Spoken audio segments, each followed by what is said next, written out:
आप सुन रहे हैं जगत गुरु तत्वदर्शी संत रामपाल जी महाराज द्वारा लिखित पुस्तक ज्ञान गंगा का पेज नंबर 82। सतिगुरु राखे से बढ़ भागे, नानक गुरु की चरणों लागे। पृष्ठ 414। मैं गुरु पूछिया अपना साचा बिचारीरा। पृष्ठ 439। उपरोक्त अमृतवाणी में श्री नानक साहेब जी स्वयं स्वीकार कर रहे हैं कि साहिब यानी प्रभु एक ही है तथा उनका यानी श्री नानक जी का कोई मनुष्य रूप में वक्त गुरु भी था, जिसके विषय में कहा है कि पूरे गुरु से तत्व ज्ञान प्राप्त हुआ तथा मेरे गुरु जी ने मुझे अमृत नाम यानी अमर मंत्र अर्थात पूर्ण मोक्ष करने वाला उपदेश नाम मंत्र दिया। वही मेरा गुरु नाना रूप धारण कर लेता है, अर्थात वही सत्पुरुष है, वही जिंदा रूप बना लेता है।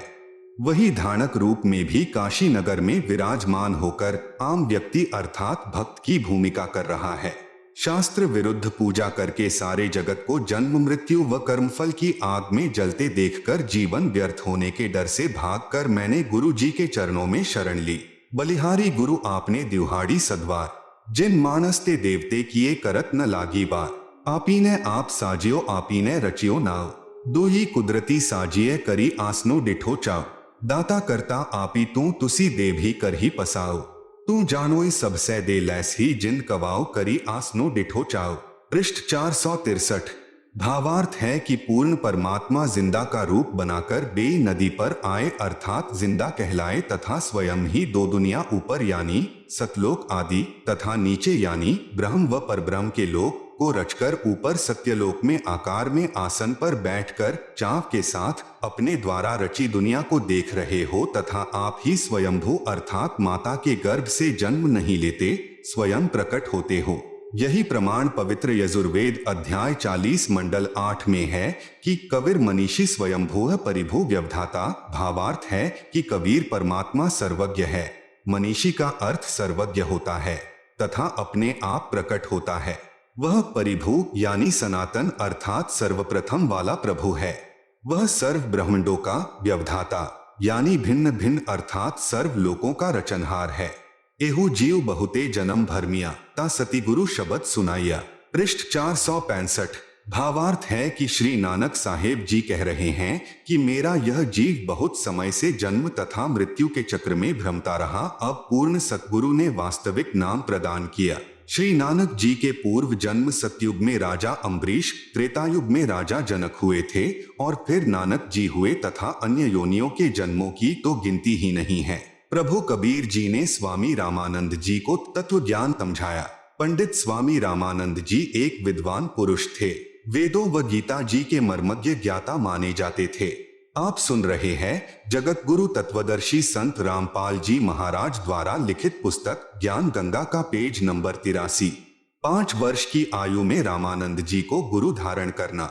जिस समय कबीर परमेश्वर यानी कबीरदेव अपने लीलामय शरीर में 5 वर्ष के हो गए, तब गुरु मर्यादा बनाए रखने के लिए लीला की।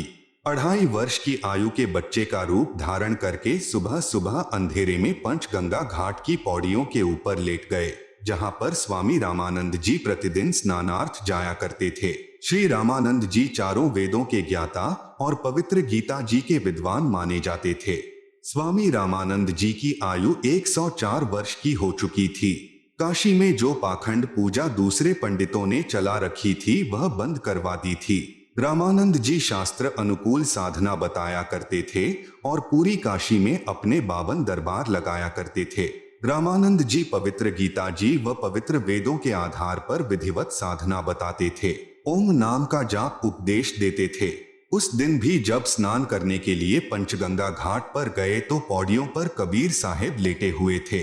सुबह ब्रह्म मुहूर्त के अंधेरे में स्वामी रामानंद जी को कबीर साहेब दिखाई नहीं दिए। कबीर साहेब के सिर में रामानंद जी के पैर की खड़ाऊ लग गई। कबीरदेव ने जैसे बालक रोते हैं ऐसे रोना शुरू कर दिया। रामानंद जी तेजी से झुके और देखा कि कहीं बालक को चोट तो नहीं लग गई तथा प्यार से उठाया। उसी समय रामानंद जी के गले की कंठी यानी माला निकलकर परमेश्वर कबीरदेव के गले में डल गई। रामानंद जी ने कहा कि बेटा राम राम बोलो, राम के नाम से दुख दूर हो जाते हैं। पुत्र राम राम बोलो। कबीर साहेब के सिर पर हाथ रखा। शिशु रूप में कबीर साहेब चुप हो गए। फिर रामानंद जी स्नान करने लग गए और सोचा कि बच्चे को आश्रम में ले चलूंगा, जिसका होगा उसके पास भिजवा दूंगा। रामानंद जी ने स्नान करके देखा तो बच्चा वहां पर नहीं है। कबीर साहेब वहां से अंतर्ध्यान हुए और अपनी झोपड़ी में आ गए। रामानंद जी ने सोचा कि बच्चा था चला गया होगा, अब उसको कहाँ ढूंढूं। कबीर प्रभु द्वारा स्वामी रामानंद जी के आश्रम में 2 रूप धारण करना। एक दिन स्वामी रामानंद जी का कोई शिष्य कहीं पर सत्संग कर रहा था। कबीर साहेब वहां पर चले गए। वह ऋषि जी श्री विष्णु पुराण की कथा सुना रहा था। वह कह रहा था कि भगवान विष्णु जी सारी सृष्टि के रचनहार हैं, यही पालन करता हैं, यही राम और कृष्ण रूप में अवतार आने वाली परम शक्ति हैं, अजन्मा हैं। श्री विष्णु जी के कोई माता पिता नहीं हैं। कबीरेश्वर ने यह सारी चर्चा सुनी। सत्संग के उपरांत कबीर परमेश्वर ने कहा, ऋषि जी क्या मैं एक प्रश्न पूछ सकता हूँ? ऋषि जी ने कहा कि हाँ बेटा पूछो। वहां सैकड़ों की संख्या में भक्तजन उपस्थित थे। कबीरदेव ने कहा कि आप विष्णु पुराण से सत्संग सुना रहे थे कि श्री विष्णु जी परम शक्ति है, इन्हीं से ब्रह्मा और शिव की उत्पत्ति हुई है। ऋषि जी ने कहा कि मैं जो सुनाता हूँ विष्णु पुराण में ऐसा ही लिखा हुआ है। आप सुन रहे हैं जगत गुरु तत्वदर्शी संत रामपाल जी महाराज द्वारा लिखित पुस्तक ज्ञान गंगा का पेज नंबर 84। कबीर साहेब ने कहा कि ऋषि जी मैंने तो आपसे संशय निवारण के लिए प्रार्थना की है, आप शुद्ध मत होइए। एक दिन मैंने शिव पुराण सुना था। उसमें वह महापुरुष सुना रहे थे कि भगवान शिव से विष्णु और ब्रह्मा की उत्पत्ति हुई। प्रमाण पवित्र शिव पुराण रुद्र संहिता अध्याय 6 तथा 7 में, गीता प्रेस गोरखपुर से प्रकाशित देवी भागवत के 3 स्कंद में लिखा है कि देवी इन तीनों ब्रह्मा विष्णु शिव की मां है। ये तीनों नाशवान हैं, अविनाशी नहीं हैं। ऋषि जी निरुत्तर हो गए। क्रोधित होकर बोला, तू कौन है, किसका पुत्र है? कबीर साहेब से पहले ही दूसरे भक्तजन कहने लगे कि यह तो नीरू जुलाहे का पुत्र है। स्वामी रामानंद जी का शिष्य कहने लगा कि तूने गले में कंठी कैसे डाल रखी है? वैष्णव साधु तुलसी की एक मणिये की माला गले में डालते हैं, उससे यह प्रमाणित होता है कि इन्होंने वैष्णव परंपरा से उपदेश ले रखा है। तेरा गुरुदेव कौन है? कबीर साहेब ने कहा कि मेरे गुरुदेव वही हैं जो आपके गुरुदेव हैं। वह ऋषि बहुत क्रोधित हो गया तथा बोला कि रे नादान, तू अछूत जुलाहे का बच्चा और मेरे गुरुदेव को अपना गुरुदेव बताता है। मेरे गुरुदेव का पता है कौन है? श्री श्री 1008 पंडित रामानंद जी आचार्य। तू जुलाहे का बालक, वे तो तेरे जैसे अछूतों के दर्शन भी नहीं करते और तू कह रहा है कि मैंने उनसे नाम लिया है। देख लो भाई भक्तजनों, यह झूठा कपटी है। अभी गुरुदेव के पास जाऊंगा और उनको तेरी सारी कहानी बताऊंगा। तू छोटी जाति का बच्चा हमारे गुरुदेव की बेइज्जती करता है। कविरग्नि बोले कि ठीक है, गुरुदेव जी को बताओ। उस ऋषि ने जाकर श्री रामानंद जी को बताया कि गुरुदेव एक जुलाहे जाति का लड़का है, उसने तो हमारी नाक काट दी। वह कहता है कि स्वामी रामानंद जी मेरे गुरुदेव है। हे भगवान, हमारा तो बाहर निकलना दुभर हो गया। स्वामी रामानंद जी बोले कि कल सुबह उसको बुलाकर लाओ, कल देखना तुम्हारे सामने मैं उसको कितना दंड दूंगा। स्वामी रामानंद जी के मन की बात बताना। अगले दिन सुबह सुबह कबीर साहेब को 10 नादान व्यक्तियों ने पकड़कर श्री रामानंद जी के सामने उपस्थित कर दिया।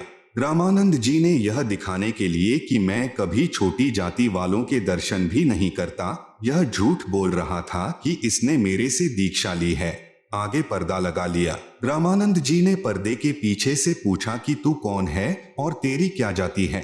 तेरा कौन सा पंथ है, अर्थात किस परमात्मा की पूजा करता है? रामानंद अधिकार सुनी, जुल्हा अब जगदीश दास गरीब विलंबना ताही नवावत शीश। रामानंद को गुरु कहे तन से नहीं मिला, दास गरीब दर्शन भय पैड़े लगी जुलात। पंथ चलत ठोकर लगी, राम नाम कही दीन, दास गरीब कसर नहीं सीख लई प्रबीन। आड़ा पर्दा लाए करी, रामानंद बूझंत, दास गरीब कुलंग छवि अधर डाक कूदंत। कौन जाति कुल पंथ है, कौन तुम्हारा नाम, दास गरीब अधीन गति, बोलत है बलीजाम। आप सुन रहे हैं जगत गुरु तत्वदर्शी संत रामपाल जी महाराज द्वारा लिखित पुस्तक ज्ञान गंगा का पेज नंबर 85। उत्तर कबीर जी का। जाति हमारी जगत गुरु परमेश्वर पद पंथ दास गरीब लिखती पर है नाम निरंजन कंत। रामानंद जी बोले, रे बालक सुन दुर्बुद्धि घट मठ तन आकार दास गरीब दरद लग्या। वो बोले सिरजनहार तुम मोमन के पालवा जुल्हे के घर बास दास गरीब अज्ञान गति एता दृढ़ विश्वास। मान बड़ाई छांडी करी बोलो बालक बैन दास गरीब अधम मुखी एता तुम घट फै। तर्क तलु से बोलते रामानंद सुर ज्ञान दास गरीब कुजाती है आखर नीच निदा। परमेश्वर कबीर जी यानी कबीरदेव ने प्रेम पूर्वक उत्तर दिया। मैं के बदन खुलास कर सुनी स्वामी प्रवीण दास गरीब मनी मरे मैं आजिज आधी। मैं अविगत गति से परे चारी बेद से दूर दास गरीब दशों दिशा सकल सिंध भरपूर हूँ खालिक हमरा नाम दास गरीब अजाती हूँ तै जू कहिया बली जाम। जाति पाति मेरे नहीं बस्ती नहीं गाम दास गरीब अनिन गति नहीं हमारे नाम। नाद बिंद मेरे नहीं गुदा नहीं गात दास गरीब शब्द सजा नहीं किसी का साथ।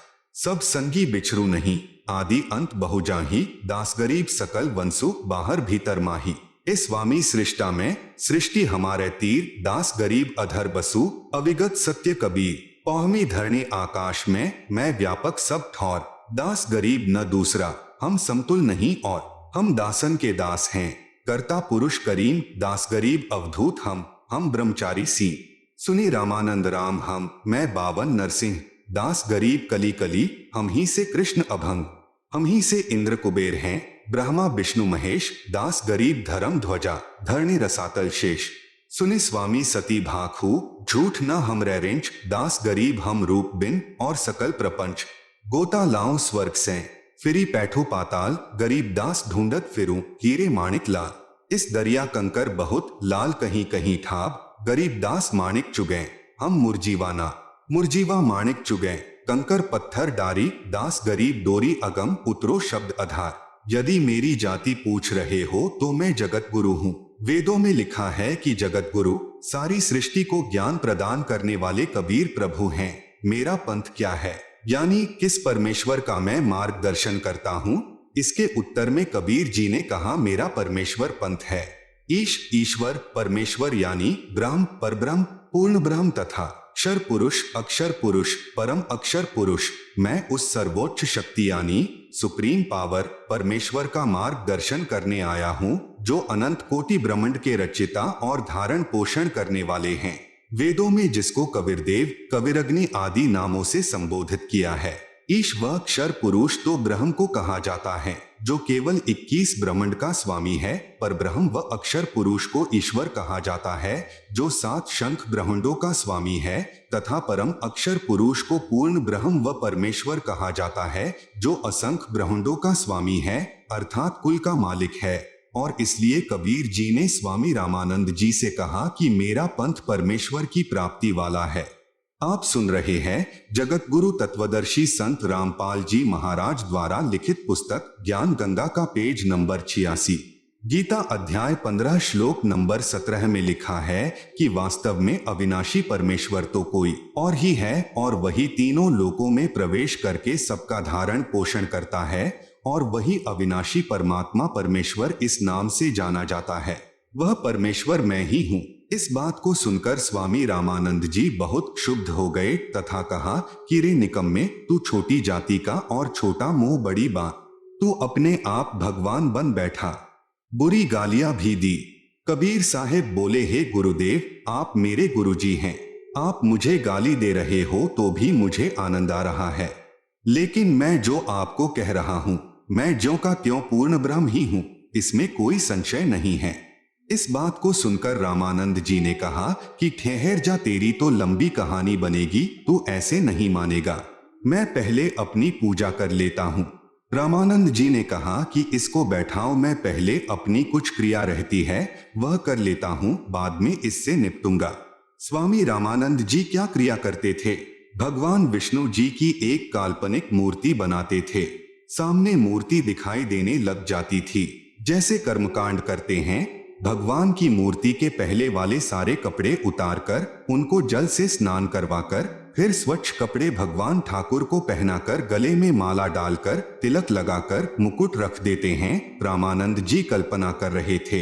कल्पना करके भगवान की काल्पनिक मूर्ति बनाई।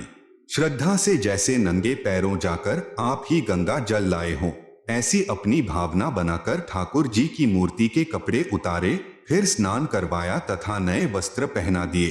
तिलक लगा दिया, मुकुट रख दिया और माला यानी कंठी डालनी भूल गए। यदि कंठी न डाले तो पूजा अधूरी और मुकुट रख दिया तो पुनः उसे उतारा नहीं जा सकता। यदि उसी दिन मुकुट उतार दे तो पूजा खंडित मानी जाती है। स्वामी रामानंद जी अपने आप को कोस रहे हैं कि इतना जीवन हो गया, मेरा कभी भी ऐसी गलती जिंदगी में नहीं बनी थी। प्रभु आज क्या गलती बन गई मुझ पापी से? यदि मुकुट उतारूं तो पूजा खंडित। उसने सोचा कि चल मुकुट के ऊपर से कंठी यानी माला डाल कर देखता हूं। कल्पना से कर रहे हैं, कोई सामने मूर्ति नहीं है और पर्दा लगा है। कबीर साहेब दूसरी तरफ बैठे हैं। मुकुट में माला फंस गई, आगे नहीं जा रही थी। तब रामानंद जी ने सोचा, अब क्या करूं? हे भगवान, आज तो मेरा सारा दिन ही व्यर्थ गया। आज की मेरी भक्ति कमाई व्यर्थ गई, क्योंकि जिसको परमात्मा की कसक होती है उसका एक नित्य नियम भी रह जाए तो उसको दर्द बहुत होता है। जैसे इंसान की जेब कट जाए और फिर बहुत पश्चाताप करता है, ऐसे ही प्रभु के सच्चे भक्तों को इतनी लगन होती है। इतने में कबीर साहेब ने कहा कि स्वामी जी माला की घुंडी खोलो और गले में डाल दो, फिर गांठ लगा दो, मुकुट उतारना नहीं पड़ेगा। अब रामानंद जी काहे के मुकुट उतारे था, काहे की गांठ खोले था। कुटिया के सामने लगा पर्दा भी स्वामी रामानंद जी ने अपने हाथ से फेंक दिया और सारे ब्राह्मण समाज के सामने उस कबीर परमेश्वर को सीने से लगा लिया। रामानंद जी ने कहा कि हे भगवान, आपका तो इतना कोमल शरीर है जैसे रुई हो और मेरा तो पत्थर जैसा शरीर है। एक तरफ तो प्रभु खड़े हैं और एक तरफ जाति व धर्म की दीवार है। प्रभु चाहने वाली पुण्यात्माएं धर्म की बनावटी दीवार को तोड़ना श्रेयकर समझते हैं। आप सुन रहे हैं जगत गुरु तत्वदर्शी संत रामपाल जी महाराज द्वारा लिखित पुस्तक ज्ञान गंगा का पेज नंबर 87। वैसा ही स्वामी रामानंद जी ने किया। सामने पूर्ण परमात्मा को पाकर न जाति देखी, न धर्म देखा, न छुआछात, केवल आत्म कल्याण देखा। इसे ब्राह्मण कहते हैं। बोलत रामानंद जी, हम घर बड़ा सुकाल, गरीब दास पूजा करें, मुकुट फही जदी मां, सेवा करौन संभाल करी, सुनी स्वामी सुरज्ञान, गरीब दास शिर मुकुट धरी, माला अटकी जान। स्वामी घुंडी खोली करी, फिरी माला गलडार, गरीब दास इस भजन को जानत है करतार। ड्योढ़ी पर्दा दूरी करी, लिया कंठ लगाए, गरीब दास गुजरी बहुत, बदने बदन मिलाए। स्वामी रामानंद जी ने कहा, है कबीर प्रभु, आपने झूठ क्यों बोला? कबीर साहेब बोले कि कैसा झूठ स्वामी जी? स्वामी रामानंद जी ने कहा कि आप कह रहे थे कि आपने मेरे से नाम ले रखा है। आपने मेरे से उपदेश कब लिया? कबीर साहेब बोले, एक समय आप स्नान करने के लिए पंचगंगा घाट पर गए थे। मैं वहां लेटा हुआ था। आपके पैरों की खड़ाव मेरे सिर में लगी थी तो आपने कहा था कि बेटा राम नाम बोलो। रामानंद जी बोले, हाँ अब कुछ याद आया, परंतु वह तो बहुत छोटा बच्चा था, क्योंकि उस समय 5 वर्ष की आयु के बच्चे बहुत बड़े हो जाया करते थे तथा 5 वर्ष के बच्चे के शरीर तथा 2.5 वर्ष के बच्चे के शरीर में दुगुना अंतर हो जाता है। कबीर साहेब कहने लगे कि स्वामी जी देखो, मैं ऐसा था। स्वामी रामानंद जी के सामने भी खड़े हैं और एक 2.5 वर्षीय बच्चे का दूसरा रूप बनाकर किसी सेवक की वहां पर खटिया बिछी थी उसके ऊपर विराजमान हो गए।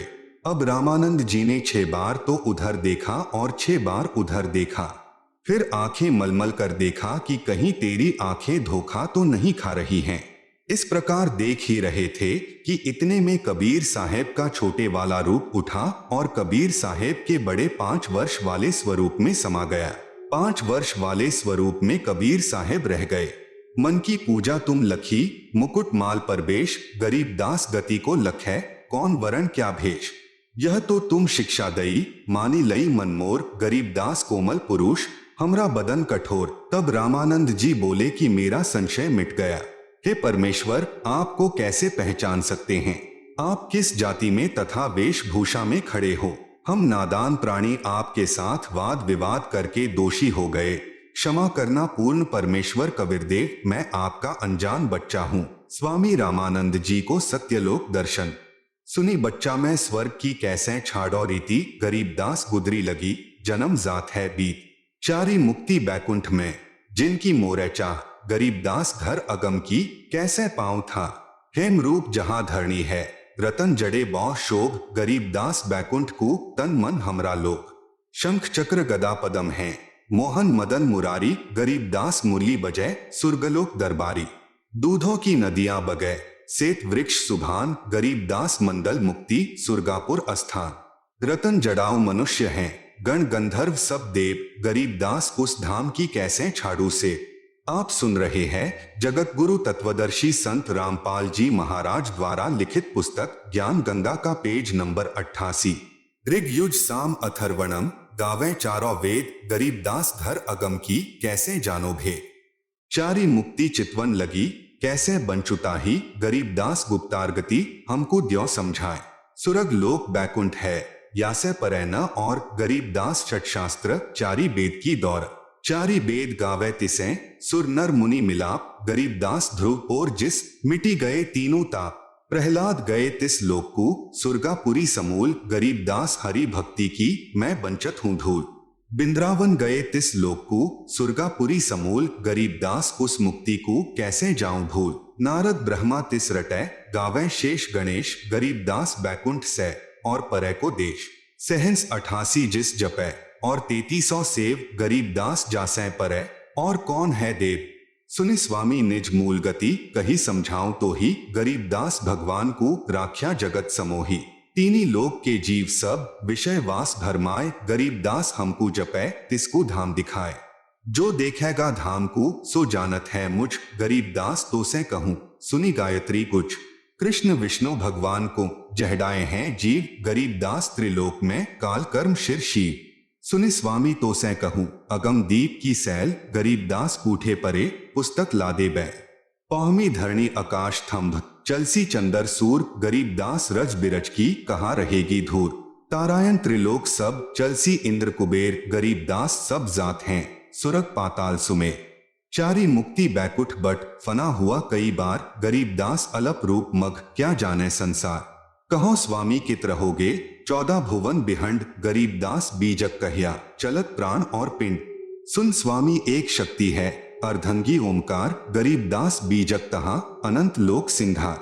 जैसे का तैसा रहे, परलो फना प्राण, गरीबदास उस शक्ति को बार बार कुर्बान। कोटि इंद्र ब्रह्मा जहा, कोटि कृष्ण कैलाश, गरीबदास शिव कोटि हैं, करो कौन की आश।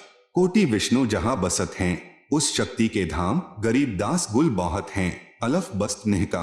शिव शक्ति जासे हुए, अनंत कोटि अवतार, गरीबदास उस अलफ को लखै सो होय करतार। अलफ हमारा रूप है, दम देही नहीं दंत, गरीबदास गुल से परै, चलना है बिन पंथ। बिना पंथ उस कंत के, धाम चलन है मोर, गरीबदास गति ना किसी, संख सुरग पर डोर। संख सुरग पर हम बसे, सुनि स्वामी यह सैन, गरीबदास हम अलफ हैं, यौह गुल फोकट फै। जो तय कहिया सौ मैं लहिया, बिन देखे नहीं धीज, गरीबदास स्वामी कहे, कहाँ अलफ वो बीज। अनंत कोटि ब्रह्मांड फण, अनंत कोटि उद्गार, गरीबदास स्वामी कहे, कहाँ अलफ दीदार। हद बेहद कहीं ना कहीं थरपी ठौर, गरीबदास निज ब्रह्म की, कौन धाम वह पौर। चल स्वामी सर पर चले, गम तीर सुन ज्ञान, गरीबदास बैकुंठ बट, कोटि कोटि घट ध्यान। तहाँ कोटि वैकुंठ हैं, नक सरवर संगीत, गरीबदास स्वामी सुने, जात अनंत जुग बीत। प्राण पिंडपुर में धसो, गए रामानंद कोटि, गरीबदास सर सुरग में, रहो शब्द की ओर। तहाँ वहां चित चक्रित भया, देखी फजल दरबार, गरीबदास सिजदा किया, हम पाए दीदार। तुम स्वामी में बाल बुद्धि, भर्म कर्म किए नाश, गरीबदास निज ब्रह्म तुम, हमरे दृढ़ विश्वास। सुन बेसुन्न से तुम परे, उरे से हमरे तीर, गरीबदास सरबंग में, अविगत पुरुष कबीर। कोटि कोटि सिजदे करें, कोटि कोटि प्रणाम, गरीबदास अनहद अधर, हम पर सैं तुम धाम। सुनि स्वामी एक गलगुज, तिल तारी पल जोरी, गरीबदास सर गगन में, सूरज अनंत करोरी।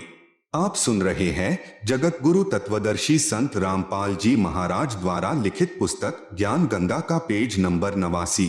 शहर अमान अनंतपुर रिमझिम होय, गरीबदास उस नगर का मरम न जाने कोय। सुने स्वामी कैसे लखो, कही समझाऊं तो ही, गरीबदास बिन पर उड़े तन मन शीश न होय। रवनपुरी एक चक्र है, तहा धनजय बाय, गरीबदास जीते जन्म याकू लेत समाय। आसन पदम लगाकर भिरंग नाद को खैंची, गरीबदास अचवन करे देवदत्त को ऐची। काली ऊन कुलीन रंग जाके दो फुन धार, गरीबदास कुरंभ शिर तास करे उद्गा। चिश्मे लाल गुलाल रंग तीनी गिरह नभ पेंच, गरीबदास वह नागनी को होने न देवे रेच। कुंभक रेचक सब करे ऊन करत उद्गार, गरीबदास उस नागनी को जीते कोई खिला। कुंभ भरे रेचक करे फिर टूटत है पौन, गरीबदास गगन मंडल नहीं होत है रौन। आगे घाटी बंद है इंगला पिंगला दोय, गरीबदास सुषमन खुले तास मिलावा होय। जू का क्यों ही बैठी रहो तजी आसन सब जोग, गरीबदास पल बीच पद सर्व सैल सब भोग। कोटि कोटि बैकुंठ हैं कोटि कोटि शिव शेष, गरीबदास उस धाम में ब्रह्मा कोटि नरेश। अवादान अमानपुर चली स्वामी तहां चाल, गरीबदास पर लो अनंत बौहरी न झंपै काल। अमर चीर तहां पहरी है अमर हंस सुख धाम, गरीबदास भोजन अजर चल स्वामी निजधाम।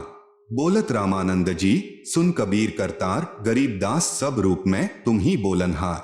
तुम साहिब तुम संत हो तुम सतगुरु तुम हंस, गरीबदास तुम रूप बिन और न दूजा अंस। मैं भक्ता मुक्ता भया किया कर्म कुंड नाश, गरीबदास अविगत मिले मेटी मन की बास। दोहु ठौर है एक तू भया एक से दोय, गरीबदास हम कारणे उतरे हैं मखजोय। गोष्ठी रामानंद से काशी नगर मंझार, गरीबदास जिंद पीर के हम पाए दीदार। बोले रामानंद जी सुनो कबीर सुभान, गरीबदास मुक्ता भये उधरे पिंड अरुप्राण। कबीर साहेब यानी कबीरदेव ने स्वामी रामानंद जी से पूछा कि स्वामी जी आप क्या पूजा करते हो। स्वामी रामानंद जी ने कहा कि मैं वेदों व गीता जी के अनुसार साधना करता हूँ। कबीर साहेब ने पूछा कि वेदों व गीता के आधार से साधना करके किस लोक में जाओगे। स्वामी रामानंद जी ने कहा स्वर्ग में जाऊंगा। कबीर परमेश्वर ने पूछा स्वर्ग में क्या करोगे दाता। रामानंद जी ने कहा कि वहां पर बहुत प्यारे भगवान विष्णु जी हैं, उनके दर्शन किया करूंगा और वहां पर दूधों की नदी है, वहां कोई चिंता नहीं है, कोई फिक्र नहीं है, मैं वहां आनंद से रहूंगा। कबीर परमेश्वर ने पूछा कि स्वामी जी कितने दिन रहोगे स्वर्ग में। विद्वान पुरुष थे, उनको ज्ञान था, 2 ही मिनट में समझ गए। स्वामी जी बोले मेरी जितनी भक्ति की कमाई होगी तब तक रहूंगा। कबीर साहेब ने पूछा कि फिर कहाँ जाओगे। रामानंद जी ने कहा न जाने कर्माधार पर कहा तथा किस योनि में जन्म होगा। कबीर साहेब ने कहा कि यह साधना तो स्वामी जी आपने असंख्यों बार की है, इससे जीव मुक्त नहीं हो सकता। आप श्री विष्णु जी की साधना करके स्वर्ग लोक में जाना चाहते हो। जो साधक ब्रह्म साधना करके ब्रह्मलोक में जाते हैं वे भी जन्म मृत्यु के चक्र में ही रहते हैं, क्योंकि एक दिन महास्वर्ग जो ब्रह्मलोक में बना है वह भी नष्ट हो जाएगा। गीता जी के 8वें अध्याय का 16वां श्लोक बताता है। स्वामी रामानंद जी तो विद्वान पुरुष थे, उनको तो श्लोक उंगलियों पर याद थे। आप सुन रहे हैं जगत गुरु तत्वदर्शी संत रामपाल जी महाराज द्वारा लिखित पुस्तक ज्ञान गंगा का पेज नंबर 90। स्वामी रामानंद जी ने कहा आप ठीक कहते हो, ऐसा ही लिखा है। कबीर साहेब ने कहा बताओ जी फिर कहाँ रहोगे। न आपके श्री कृष्ण मुरारी ही रहेंगे, ये ब्रह्मा लोक विष्णु लोक आदि के सर्व प्राणी तथा श्री विष्णु जी आदि तीनों देवता भी नष्ट होंगे, फिर आप कहाँ रहोगे गुरुदेव। फिर रामानंद जी विचार करने पर विवश हो गए। परमेश्वर कबीर साहेब जी ने पूछा स्वामी जी गीता जी का ज्ञान किसने बोला। स्वामी रामानंद जी ने उत्तर दिया कि श्री कृष्ण जी ने। परमेश्वर कबीर साहेब जी ने कहा स्वामी जी संक्षिप्त महाभारत द्वितीय खंड पृष्ठ 1531 पुराने वाला तथा 667 नए वाला में लिखा है कि श्री कृष्ण जी तो कह रहे हैं कि अर्जुन मुझे अब वह गीता वाला ज्ञान याद नहीं है, मैं दोबारा वही ज्ञान नहीं सुना सकता। परमेश्वर कबीर साहेब जी ने सर्व प्रमाण बताए। गीता अध्याय 8 श्लोक 13 में गीता ज्ञान दाता यानी ब्रह्म कह रहा है कि ओम इति एकाक्षरम ब्रह्म व्याहरण माम अनुस्मरण यह प्रयाति त्यजन देहम सहयाति परमाम गतिम। इसका शब्दार्थ है कि गीता बोलने वाला ब्रह्म अर्थात काल कह रहा है कि माम ब्रह्म यानी मुझ ब्रह्म का तो इति यानी यह ओम एकाक्षरम यानी ओम एक अक्षर है, व्याहरण यानी उच्चारण करके, अनुस्मरण यानी स्मरण करने का, यह यानी जो साधक त्यजन देहम यानी शरीर त्यागने तक अर्थात अंतिम श्वास तक प्रयाति यानी स्मरण साधना करता है, सह यानी वह साधक ही मेरे वाली परमाम गतिम यानी परम गति को याति यानी प्राप्त होता है। भावार्थ है कि श्री कृष्ण जी के शरीर में प्रेतवत प्रवेश करके ब्रह्म अर्थात हजार भुजा वाला ज्योति निरंजन काल कह रहा है कि मुझ ब्रह्म की साधना केवल एक ओम नाम से मृत्यु पर्यंत करने वाले साधक को मुझसे मिलने वाला लाभ प्राप्त होता है, अन्य कोई मंत्र मेरी भक्ति का नहीं है। गीता अध्याय 8 श्लोक 5, 7 तथा 13 में गीता ज्ञान दाता ने अपने विषय में साधना करने को बताया है कि जो मेरी साधना ओम नाम का स्मरण अंतिम श्वास तक करता है वह मुझे ही प्राप्त होगा। इसलिए तू युद्ध भी कर तथा मेरा ओम नाम का स्मरण भी कर, क्योंकि युद्ध हल्ला यानी ऊंचे स्वर से शोर करके किया जाता है। इसलिए कहा है कि ओम नाम का उच्चारण यानी ऊंचे स्वर में शोर करता हुआ स्मरण भी कर तथा युद्ध भी कर। फिर गीता अध्याय 8 श्लोक 6 में कहा है कि यह विधान है कि जो जिस प्रभु का अंत समय में स्मरण करता हुआ शरीर त्यागता है वह उसी को प्राप्त होता है। गीता ज्ञान दाता प्रभु गीता अध्याय 8 श्लोक 8 से 10 तक तीनों श्लोकों में ब्रह्म से अन्य पूर्ण परमात्मा यानी परम दिव्य पुरुष परमेश्वर अर्थात पूर्ण ब्रह्म के विषय में कह रहा है कि यदि कोई उसकी साधना करता हुआ शरीर त्यागता है तो उसी पूर्ण परमात्मा यानी परमेश्वर को ही प्राप्त करता है। उसी से पूर्ण मोक्ष तथा सत्यलोक प्राप्ति तथा परम शांति प्राप्त होती है। इसलिए उस परमेश्वर की शरण में जा। आप सुन रहे हैं जगत गुरु तत्वदर्शी संत रामपाल जी महाराज द्वारा लिखित पुस्तक ज्ञान गंगा का पेज नंबर 91। गीता अध्याय 18 श्लोक 62 से 66 तथा अध्याय 15 श्लोक 4 मैं यानी गीता ज्ञान दाता ब्रह्म भी इसी की शरण हूँ। रामानंद जी ने सर्व प्रमाणों को आंखों देखकर दांतों तले अंगुली दबाई तथा सत्य को स्वीकार किया। कहा कि बच्चा बात तो शास्त्रों की तू सही बता रहा है जो सत्य है, हमारे को किसी ने ऐसा ज्ञान ही नहीं दिया, हम क्या करें। कबीर साहेब ने बताया कि पवित्र गीता जी में ही लिखा है 8वें अध्याय का 8, 9 और 10 श्लोक तथा अध्याय नंबर 18 का श्लोक नंबर 62 पढ़कर देखो। पवित्र गीता जी व पवित्र वेदों को बोलने वाला ब्रह्म यानी काल कह रहा है कि उस परमात्मा की शरण में जा अर्जुन, तेरा फिर मरण नहीं होगा।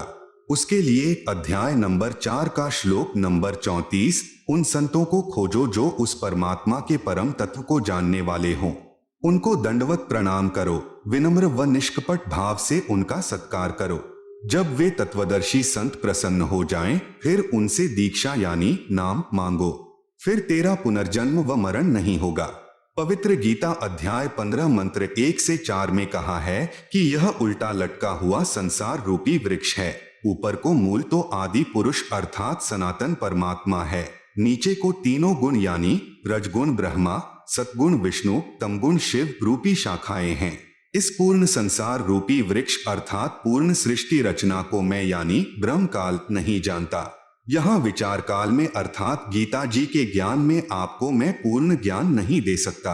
उसके लिए किसी तत्वदर्शी संत की खोज कर।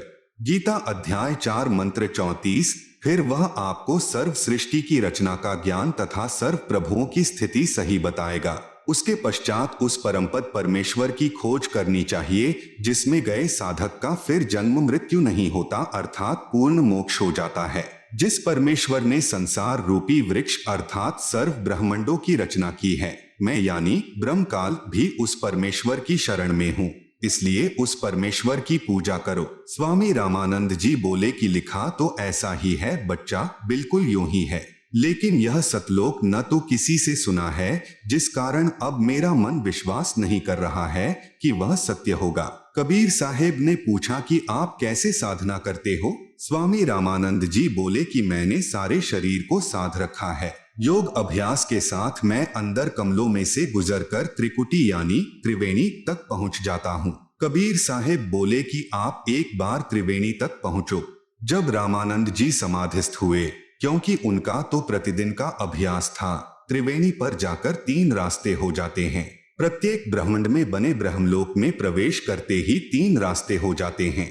इसी प्रकार 20 ब्रह्मांडों के पार 21वें ब्रह्मांड में भी यही व्यवस्था है।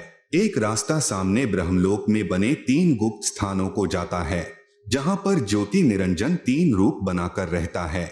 सामने का ब्रह्मरंध्र तुम्हारे इस नाम से नहीं खुलेगा, यह ब्रह्मरंध्र भी सतनाम से खुलेगा। कबीर साहेब ने श्वास के द्वारा अपना सतनाम उच्चारण किया, सामने का द्वार खुल गया। कबीर साहेब ने कहा कि अब आपको काल भगवान दिखाता हूं, जिसको आप निराकार कहते हो, जो गीता में कहता है कि मैं सबको खाऊंगा। आप सुन रहे हैं जगत गुरु तत्वदर्शी संत रामपाल जी महाराज द्वारा लिखित पुस्तक ज्ञान गंगा का पेज नंबर 92। अर्जुन, मैं कभी किसी को दर्शन नहीं देता, मैं कभी किसी के सामने प्रत्यक्ष नहीं होता। कबीर साहेब ने कहा कि अब आपके समक्ष उस काल को दिखाता हूँ। पहले तो एक ब्रह्मांड में बने ब्रह्मलोक में गुप्त स्थानों पर दिखाया, ब्रह्मा विष्णु व शिव रूप धारण किए था। फिर ब्रह्मलोक को पार करने के द्वार से निकलकर 21वें ब्रह्मांड में ले गए। ब्रह्मलोक से आगे जाने वाले रास्ते को भी, जो जटा कुंडली सरोवर के ऊपर है, अपनी नजरों में रखता है कि कोई निकल न जाए। 21 ब्रह्मांड का जो अंतिम लोक आता है, वह काल ब्रह्म यानी शर पुरुष का अपना स्थान है। वहां पर वह उसी भयंकर रूप में बैठा है जो इसका वास्तविक रूप है। कबीर साहेब ने कहा कि देखो, वह बैठा तुम्हारा निराकार भगवान, जिसको तुम निराकार कहते हो, क्योंकि योगियों ने वेदों के आधार पर ओम नाम से साधनाएं की, परमात्मा तो मिला नहीं। सिद्धियां आ गई, स्वर्ग चले गए, महास्वर्ग गए, फिर पशु बन गए। इसलिए प्रभु को सभी ने निराकार मान रखा है कि वह दिखाई नहीं देता, और वेदों में लिखा है कि भगवान आकार में है। जब काल के पास पहुंचे तो साहेब ने अपना सारनाम के साथ सतनाम उच्चारण किया। उसी समय काल का सिर नीचे झुक गया। काल के सिर के ऊपर वह द्वार है जहां से सतलोक जाया जाता है तथा परब्रह्म के लोक में प्रवेश होते हैं। उसके बाद एक भंवर गुफा शुरू होती है। एक भंवर गुफा काल के लोक में भी है। काल के सिर पर पैर रखकर कबीर जी के हंस यानी निर्विकारी साधक ऊपर जाते हैं। यह काल उसकी पौड़ी का काम करता है। परब्रह्म के लोक को पार करके कबीर साहेब श्री रामानंद जी की आत्मा को सतलोक ले गए। वहां पर भी एक भंवर गुफा है। सतलोक में जाकर श्री रामानंद जी ने देखा कि कबीर साहिब यानी कबीरदेव अपने वास्तविक रूप में बैठे हैं। वहां पर कबीर साहेब का इतना तेज है कि एक रूमकूप में जैसे करोड़ों सूर्य और करोड़ों चंद्रमा की जो मिलीजुली रोशनी परंतु गर्मी न हो, से भी अधिक है। कबीर साहेब वहां जाकर अपने ही दूसरे स्वरूप के ऊपर चवर करने लगे।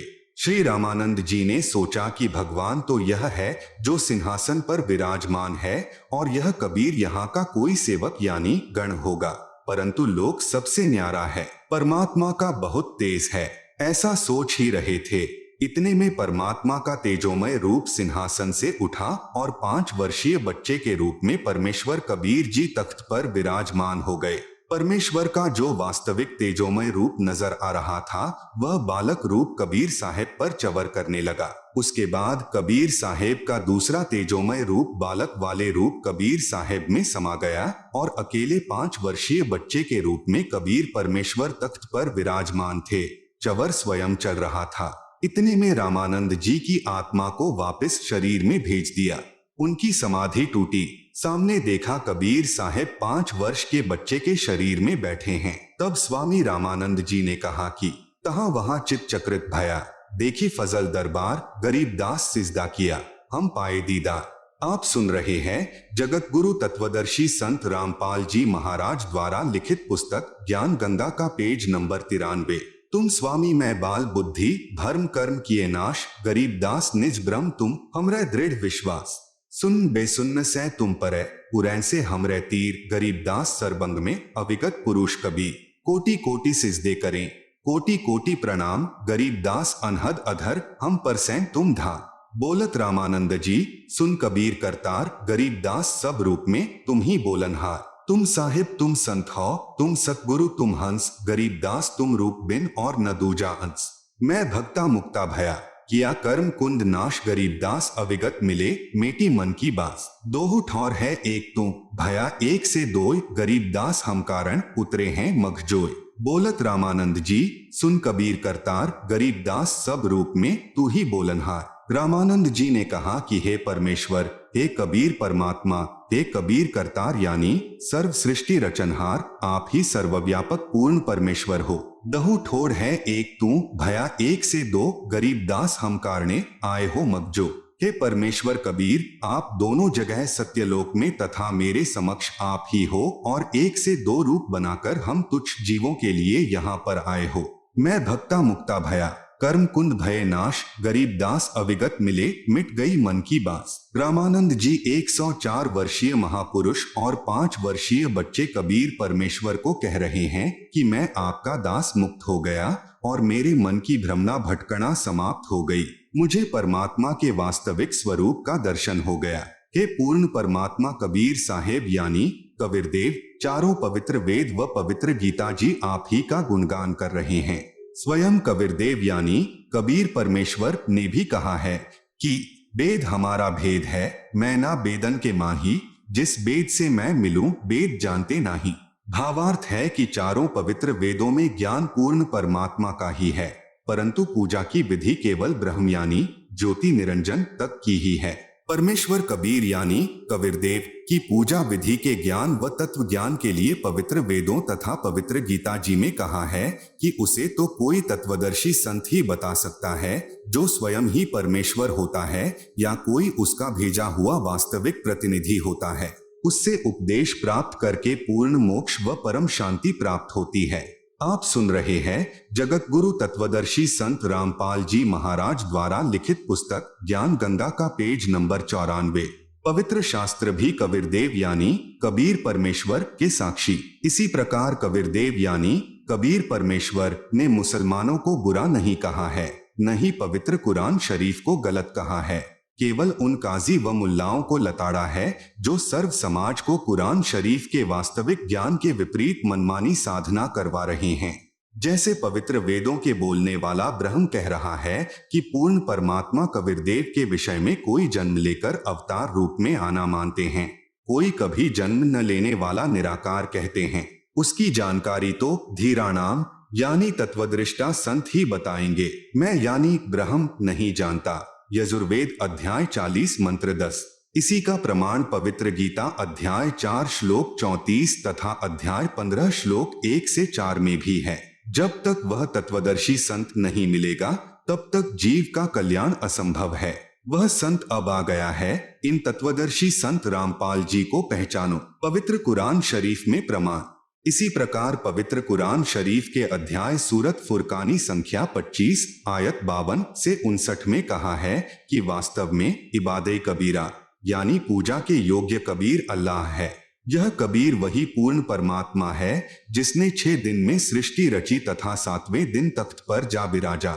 उसकी खबर किसी बा खबर से पूछ देखो। पवित्र कुरान शरीफ को बोलने वाला अल्लाह स्वयं किसी और कबीर नामक प्रभु की तरफ संकेत कर रहा है तथा कह रहा है कि पूर्ण परमात्मा कबीर के विषय में मैं भी नहीं जानता, उसके विषय में किसी तत्वदर्शी संत यानी बाखबर से पूछो। कबीरदेव ने यही कहा था कि मैं स्वयं पूर्ण परमात्मा यानी अल्लाह कबीर अकबरूप हूँ। अपने स्वस्थ ज्ञान का संदेशवाहक रूप में मैं स्वयं ही आया हूँ, मुझे पहचानो। परंतु ऐसे ही आचार्यों ने पहले भी परमेश्वर के वास्तविक ज्ञान को जनता तक नहीं जाने दिया। कहा करते थे कि कबीर तो अशिक्षित है, यह संस्कृत तो जानता ही नहीं, हम शिक्षित हैं। इस बात पर पहले तो भक्तजन गुमराह हो गए थे, परंतु अब सर्व समाज शिक्षित है। इन मार्ग भ्रष्ट आचार्यों की दाल नहीं गल रही, न ही गलेगी। सल्ली अला जद सद मुहम्मदिन फिल अजसादी अल्लाहुम्मा सल्ली अला कबीर यानी कबीर मुहम्मद फिल कुबूरी फजाइले जिक्र। नंबर 5 हुजूर अक़दस सल्लल्लाहु अलैहि वसल्लम का इरशाद है कि कोई बंदा ऐसा नहीं कि ला इलाहा इल्लल्लाह कहे और उसके लिए आसमानों के दरवाजे न खुल जाएं, यहाँ तक कि यह कलिमा सीधा अर्श तक पहुँचता है, बशर्ते कि कबीरा गुनाहों से बचाता रहे। आप सुन रहे हैं जगत गुरु तत्वदर्शी संत रामपाल जी महाराज द्वारा लिखित पुस्तक ज्ञान गंगा का पेज नंबर 95। कितनी बड़ी फजीलत है और कबूलियत की इंतहा है कि यह कलीमा बराह रास्त अर्शे मुअल्ला तक पहुंचता है। और यह अभी मालूम हो चुका है कि अगर कबीरा गुनाहों के साथ भी कहा जाए तो नफा से उस वक्त भी खाली नहीं। मुल्ला अली कारी रह फरमाते हैं कि कबायर से बचने की शर्त कबूल की जल्दी और आसमान के सब दरवाजे खुलने के एताबर से है, वरना सवाब और कबूल से कबायर यानी कबीर के साथ भी खाली नहीं। बाज उलेमा ने इस हदीस का यह मतलब बयान फरमाया है कि ऐसे शख्स के वास्ते मरने के बाद उसकी रूह के एजाज में आसमान के सब दरवाजे खुल जाएंगे। एक हदीस में आया है, 2 कलीमे ऐसे हैं कि उनमें से एक के लिए अर्श के नीचे कोई मुंतहा नहीं, दूसरा आसमान और जमीन को यानी अपने नूर या अपने अज़र से भर दे एक ला इलाहा इल्लल्लाह है, दूसरा अल्लाहु अकबर यानी कबीर है। पवित्र वेदों में प्रमाण, कबीरदेव अपने ज्ञान का दूत बनकर स्वयं ही आता है तथा अपना स्वस्थ ज्ञान यानी वास्तविक तत्व ज्ञान स्वयं ही कराता है। स्वयं कबीरदेव यानी कबीर परमेश्वर जी ने अपनी अमृतवाणी में कहा है, शब्द अविगत से चलाए कोई मेरा भेद मर्म नहीं पाया, न मेरा जन्म न गर्भ बसेरा, बालक हो दिखलाया, काशी नगर जल कमल पर डेरा, वहां जुलाहे ने पाया। मात पिता मेरे कुछ नाही, ना मेरे घर दासी यानी पत्नी, जुल्हा का सुत आन कहाया, जगत करे मेरी हासी। 5 तत्व का धड़ नहीं मेरा, जानो ज्ञान अपारा, सत्य स्वरूपी यानी वास्तविक, नाम साहेब यानी पूर्ण प्रभु का सोई नाम हमारा। अधर द्वीप यानी ऊपर सत्यलोक में, गगन गुफा में तहा निज वस्तु सारा, ज्योत स्वरूपी अलख निरंजन यानी ब्रह्म भी धरता ध्यान हमारा। हाड़ चाम लहुना मेरे कोई जाने सत्य नाम उपासी, तारन तरन अभय पद दाता, मैं हूँ कबीर अविनाशी। उपरोक्त शब्द में कबीर परमेश्वर कह रहे हैं कि न तो मेरी कोई पत्नी है, नहीं मेरा 5 तत्व यानी हाड़ चाम लहू अर्थात नाड़ियों के जोड़ जुगाड़ वाली काया का शरीर है। मैं स्वयंभू हूँ तथा काशी के लहरतारा नामक तालाब के जल में कमल के फूल पर स्वयं प्रकट होकर बालक रूप बनाया था। आप सुन रहे हैं जगत गुरु तत्वदर्शी संत रामपाल जी महाराज द्वारा लिखित पुस्तक ज्ञान गंगा का पेज नंबर 96। वहां से मुझे नीरू नामक जुलाहा उठाकर ले गया था, जो वास्तविक नाम परमेश्वर का अर्थात मेरा है। वेदों में कबीरदेव, गुरु ग्रंथ साहिब में हक्का कबीर तथा कुरान शरीफ में अल्लाह कबीरन, वही नाम मेरा है। मैं ऊपर रिद्धाम में रहता हूँ तथा आपका भगवान ज्योति निरंजन यानी ब्रह्म भी मेरी पूजा करता है। इसी का प्रमाण सत्यार्थ प्रकाश 7वें समुल्लास पृष्ठ 152 से 153 दीनानगर पंजाब से प्रकाशित में भी है। स्वामी दयानंद जी ने यजुर्वेद अध्याय 13 मंत्र 4 तथा ऋग्वेद मंडल 10 सूक्त 49 मंत्र 1 का अनुवाद किया है, जिसमें वेदों को बोलने वाला ब्रह्म कह रहा है 5 बराबर ऋग्वेद मंडल 10 सूक्त 49 मंत्र 1 तथा 6 बराबर यजुर्वेद अध्याय 13 मंत्र 4 में, हे मनुष्यों, जो सृष्टि के पूर्व सर्व की उत्पत्ति करता तथा सर्व का स्वामी था, है, आगे भी रहेगा, वही सर्व सृष्टि को बनाकर धारण कर रहा है। उस सुख स्वरूप परमात्मा की भक्ति जैसे हम यानी ब्रह्म तथा अन्य देव भी उसी की साधना करते हैं, वैसे ही तुम लोग भी करो। प्रमाण नंबर 1, पवित्र यजुर्वेद अध्याय 29 मंत्र 25, समिद्धोऽद्य मनुष्यो दुरोणे देवो देवान्य जसी जातवेदः आच वह मित्रमहश्चिकित्वान् त्वं दूतः कविर्षि प्रचेता है। समिद्ध अद्य मनुष्य दुरोणे देवः देवान यज असि जात वेदः आ च वह मित्रमः चिकित्वान त्वं दूतः कविर असि प्रचेता है। अनुवाद, अध यानी आज अर्थात वर्तमान में, दुरोणे यानी शरीर रूप महल में दुराचार पूर्वक, मनुष्य यानी झूठी पूजा में लीन मननशील व्यक्तियों को, समिद्ध यानी लगाई हुई आग अर्थात शास्त्र विधि रहित वर्तमान पूजा जो हानिकारक होती है, अग्नि जलाकर भस्म कर देती है, ऐसे साधक का जीवन शास्त्र विरुद्ध साधना नष्ट कर देती है।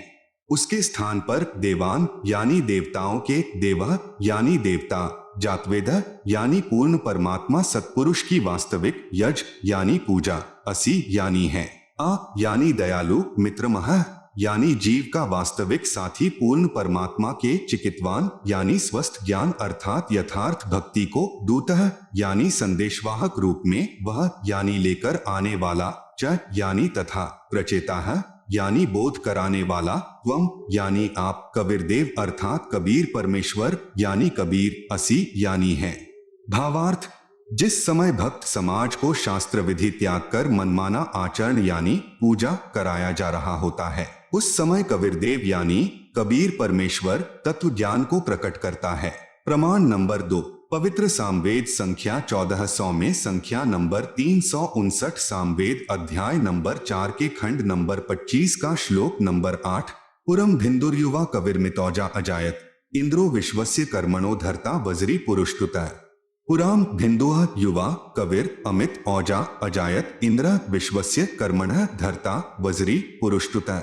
आप सुन रहे हैं जगत गुरु तत्वदर्शी संत रामपाल जी महाराज द्वारा लिखित पुस्तक ज्ञान गंगा का पेज नंबर 97।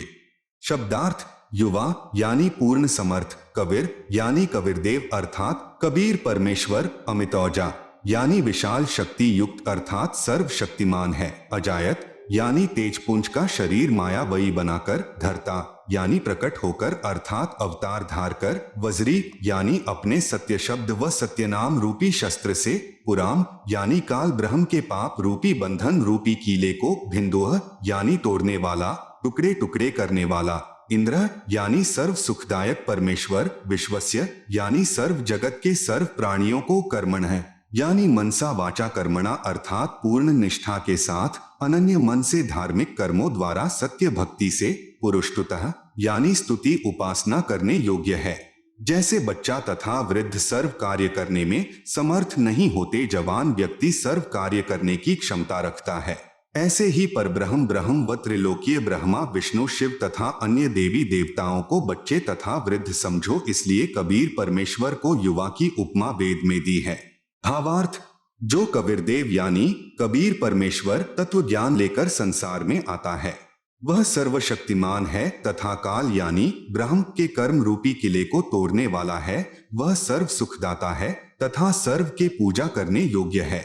संख्या नंबर 1400 सामवेद उतार्चिक अध्याय नंबर 12 खंड नंबर 3 श्लोक नंबर 5। भद्रा वस्त्रा समन्यावसानो महान कविर्निवचनानि शंसन अवच्चस्व चंबोह पूयमानो विचक्षणो जागृविर्देवीत। भद्रा वस्त्रा समन्या वसनः महान कविर्निवचनानि शंसन आवच्चस्व चंबोह पूयमानः विचक्षणः जागृव्यः देववीत। अनुवाद, विचक्षण यानी चतुर व्यक्तियों ने, आवच्चस्व यानी अपने वचनों द्वारा पूर्ण ब्रह्म की पूजा को न बताकर आन उपासना का मार्गदर्शन करके अमृत के स्थान पर, पूयमानः यानी आन उपासना जैसे भूत प्रेत पूजा, पितर पूजा, तीनों गुणों यानी रजगुण ब्रह्मा, सतगुण विष्णु, तमगुण शिव शंकर तथा ब्रह्म काल तक की पूजा रूपी मवाद को, चंबोह यानी आदर के साथ आचमन करा रहे गलत ज्ञान को, भद्रा यानी परम सुखदायक महान कबीर यानी पूर्ण परमात्मा कबीर, वस्त्रा यानी सशरीर साधारण वेशभूषा में, अर्थात वस्त्र का अर्थ है वेशभूषा, संत भाषा में इसे चोला भी कहते हैं। चोला का अर्थ है शरीर। यदि किसी संत का देहांत हो जाता है तो कहते हैं कि चोला छोड़ गए समन्या, यानी अपने सत्यलोक वाले शरीर के सदृश अन्य शरीर तेज पुंज का धार कर, वसानह यानी आम व्यक्ति की तरह जीवन जी कर कुछ दिन संसार में रहकर, निवचनानी यानी अपनी शब्दावली आदि के माध्यम से सत्य ज्ञान, शंसन यानी वर्णन करके, देव यानी पूर्ण परमात्मा के, वीतौ यानी छिपे हुए सरगुण निर्गुण ज्ञान को, जागृव्य यानी जागृत करते हैं। भावार्थ, शास्त्र विधि विरुद्ध साधना रूपी मवाद अर्थात घातक साधना पर आधारित भक्त समाज को कबीरदेव यानी कबीर परमेश्वर तत्व ज्ञान समझाने के लिए यहाँ संसार में प्रकट होता है। उस समय अपने तेजोमय शरीर पर अन्य शरीर रूपी वस्त्र यानी हल्के तेज का पहन कर आता है, क्योंकि परमेश्वर के वास्तविक तेजोमय शरीर को चर्म दृष्टि से नहीं देखा जा सकता। कुछ दिन आम व्यक्ति जैसा जीवन जीकर लीला करता है तथा परमेश्वर को यानी अपने को पाने वाले ज्ञान को उजागर करता है। आप सुन रहे हैं जगत गुरु तत्वदर्शी संत रामपाल जी महाराज द्वारा लिखित पुस्तक ज्ञान गंगा का पेज नंबर 98। ऋग्वेद मंडल 9 सूक्त 96 मंत्र 17। शिशुम जज्ञानम हर्यतम मृजंती शुंभंती वहनी मरुतो गणे कविर्गिभ्यः काव्येना कवियः संत सोमः पवित्रमत्येति रेभन। शिशुम जज्ञानम हर्यतम मृजंती शुंभंती वहिन मरुतः गणेन कविर्गीर भी काव्येना कविर संत सोमः पवित्रम अत्येति रेभन। अनुवाद। पूर्ण परमात्मा हर्य शिशुम यानी विलक्षण मनुष्य के बच्चे के रूप में जज्ञानम यानी जानबूझकर प्रकट होता है तथा अपने तत्व ज्ञान को तम यानी उस समय मृजंती यानी निर्मलता के साथ, शुंभंती यानी उच्चारण करता है, वहनीय यानी प्रभु प्राप्ति की लगी विरह अग्नि वाले, मरुतः यानी भक्त, गणेन यानी समूह के लिए, काव्येना यानी कविताओं द्वारा कवित्व से, पवित्रम अत्येति यानी अत्यधिक वाणी निर्मलता के साथ, कबीर गीर भी यानी कबीर वाणी अर्थात कबीर वाणी द्वारा, रेभन यानी ऊंचे स्वर से संबोधन करके बोलता है, कबीर संत सोमः यानी वह अमर पुरुष अर्थात सत्पुरुष ही संत अर्थात ऋषि रूप में स्वयं कबीरदेव ही होता है।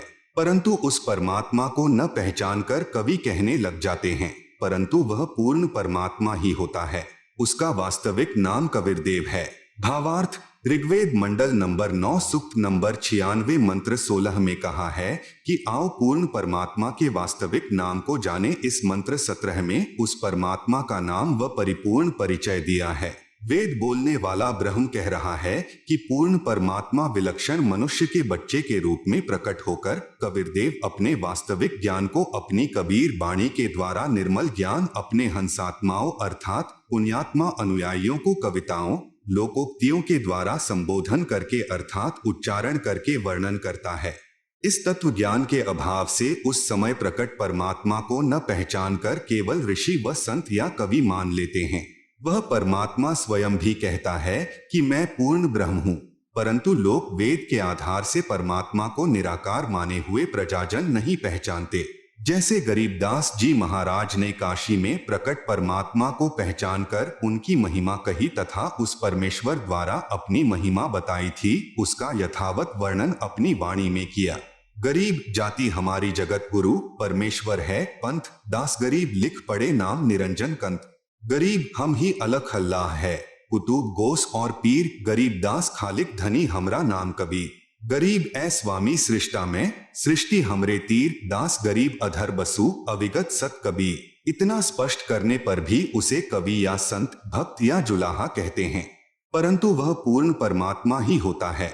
उसका वास्तविक नाम कबीरदेव है। वह स्वयं सत्पुरुष कबीर ही ऋषि या संत रूप में होता है, परंतु तत्व ज्ञानहीन ऋषियों व संतों गुरुओं के अज्ञान सिद्धांत के आधार पर आधारित प्रजा उस समय अतिथि रूप में प्रकट परमात्मा को नहीं पहचानते, क्योंकि उन अज्ञानी ऋषियों संतों व गुरुओं में परमात्मा को निराकार बताया होता है।